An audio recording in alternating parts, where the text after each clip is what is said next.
எல்லாருக்கும் வணக்கம். எப்படி இருக்கீங்க? இன்னைக்கு சமையல் விருந்தில் நம்ம வந்து தேங்காய் சாதம் எப்படி வைக்கிறதுன்னு பார்க்க போகிறோம். அது நம்ம தேங்காய் பால் சேர்த்து இன்ஸ்டன்ட் பாட்டில் வைக்க போகிறோம். முதல்ல இன்ஸ்டன்ட் பாட்டில் இந்த சாட்டேங்கிற மோடை ஆன் பண்ணிக்கிறேங்க. இது வந்து ரெடியானதுக்கப்புறம் இதுலேயே டிஸ்பிளேல ஆன் வரும். முதல்ல நம்ம வந்து அதில் 2 டீஸ்பூனுக்கு கீ சேர்த்துக்கிற போகிறோம். கீ இல்லைன்னா நீங்கள் எண்ணெய் கூட சேர்த்துக்கலாம். ஆனால் நீங்கள் கீ சேர்த்து பண்ணிங்கன்னா அவ்வளோ ரிச்சாக டேஸ்ட்டாக இருக்கும். இந்த நெய் நல்லா ஓரளவு சூடானதுக்கப்புறம் நம்ம எடுத்து வச்சுருக்க மிளகு, சீரகம், கொஞ்சம் வெந்தயமும் நம்ம சேர்த்துக்கிறோம். சேர்த்ததுக்கப்புறம் 2 கிராம்பு, 1 இன்ச்சுக்கு பட்டை, 1 ஸ்டார் அனீஸ் நம்ம சேர்த்துக்கிறோம். இது சேர்த்ததுக்கப்புறம் 2 பே லீவ்ஸ் நான் இங்கே சேர்த்துருக்கேன். சேர்த்ததுக்கப்புறம் லைட்டாக வதக்குங்க. இது வந்து இந்த ஜீரகம் எல்லாம் கொஞ்சம் ஓரளவு பொரியட்டும். பொரிஞ்சதுக்கப்புறம் நான் ஏற்கனவே ஊற வச்ச பச்சை பட்டாணி சேர்க்குறேன். இதுக்கு பதிலாக நீங்கள் வந்து ஃப்ரோசன் பீஸ் கூட சேர்க்கலாம். இது வந்து ஆப்ஷனல் தான், வேணுன்னா சேர்த்துக்குங்க, இல்லைனா ஸ்கிப் பண்ணிக்கலாம். ஆனால் இது சேர்த்தா ரொம்பவே நல்லாயிருக்கும். இந்த பீஸ் வந்து ஓரளவு வதங்கினதுக்கப்புறம் நான் வந்து அரைச்சி வச்சுருக்க இஞ்சி வெள்ளைப்பூடு பேஸ்ட்டு 1 டீஸ்பூன் சேர்த்துக்கிறேன். இஞ்சி வெள்ளைப்பூட்டு பேஸ்ட்டு இந்த பச்சை வாசனை போனதுக்கு அப்புறம் அதில் நாம் வந்து கழுவி வச்சுருக்க அரிசி சேர்க்குறோம். இங்கே நான் 2 கப்புக்கு பாஸ்மதி ரைஸ் எடுத்திருக்கேன். இந்த ரைஸை நான் ஊற வைக்கல, வெறும் தண்ணியில் 2-3 தடவை கழுவி தான் எடுத்துருக்கேன். அந்த ஸ்டார்ச் எல்லாம் போகிற அளவுக்கு நல்லா கழுவி எடுத்துக்குங்க.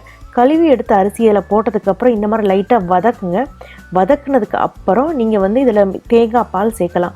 1 கப்பு அரிசிக்கு வந்து 2 கப்பு நான் தேங்காய் பால். ஸோ இங்கே நான் 2 கப்பு அரிசி எடுத்துருக்கனால 4 கப்பு தேங்காய் பால் சேர்த்துருக்கேன். இதில் கொஞ்சம் நாம் கருவேப்பிலையும் சேர்த்துக்கலாம். 3 பச்சை மிளகாயை கீரி நான் இதில் சேர்த்துருக்கேன். அப்புறம் 1/2 டீஸ்பூனுக்கு மஞ்சள் தூள் நம்ம சேர்த்துருக்கோம். அப்புறம் இந்த அரிசிக்கு தேவையான உப்பு சேர்த்துக்குங்க. சேர்த்துட்டு நல்லா கலந்து விட்டுக்கிறங்க. சைட்ஸில் இருக்கிற அந்த அரிசி எல்லாத்தையுமே எடுத்துட்டு இப்போ நீங்கள் இன்ஸ்டன்ட் பாட்டை க்ளோஸ் பண்ணிக்கலாம். க்ளோஸ் பண்ணதுக்கப்புறம் நம்ம ஏற்கனவே சாட்டே மோடில் வச்சு தான் நம்ம ஃபுல்லாக வதக்கியிருக்கனால இப்போ அது கேன்சல் கொடுத்துருங்க. கேன்சல் கொடுத்ததுக்கப்புறம் இங்கே சைடில் ரைஸ்ன்னு ஒரு ஆப்ஷன் இருக்குல்லையே, அதை கிளிக் பண்ணிடுங்க. அதை கிளிக் பண்ணிங்கன்னா உங்களுக்கு இது குக்காகி இந்த மாதிரி ஃபுல்லாக ப்ராசஸ் முடிஞ்சதுக்கப்புறம் நீங்கள் என்ன பண்ணணும்னா ப்ரெஷர் இருக்குல்லையே, அதை வந்து ரிலீஸ் பண்ணி விடணும்.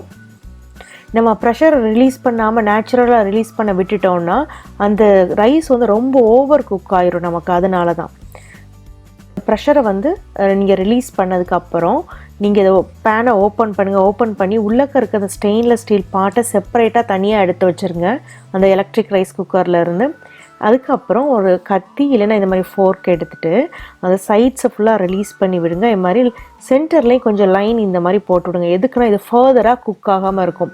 அதாவது இந்த ரைஸ் கட்டித்தன்மை இல்லாமல் உதிரியாக கிடைக்கும் நம்ம சர்வ் பண்ணும்போதும் சாப்பிடும் போதும். இந்த பாருங்கள், கீழே அடிப்பிடிக்காமல் ரொம்பவே நல்லா வந்திருக்கு. இதை எக் கறி, சிக்கன் கறி இல்லை பன்னீர் கிரேவி வச்சு சர்வ் பண்ணால் ரொம்ப நல்லாயிருக்கும். இதை ட்ரை பண்ணி பாருங்கள். பார்த்துட்டு உங்கள் கமெண்ட்ஸை சமையல் விருந்தில் போஸ்ட் பண்ணுங்கள். நம்ம இன்னொரு வீடியோவில் சந்திக்கலாம். சேனலை சப்ஸ்கிரைப் பண்ணுங்கள். நன்றி, வணக்கம்.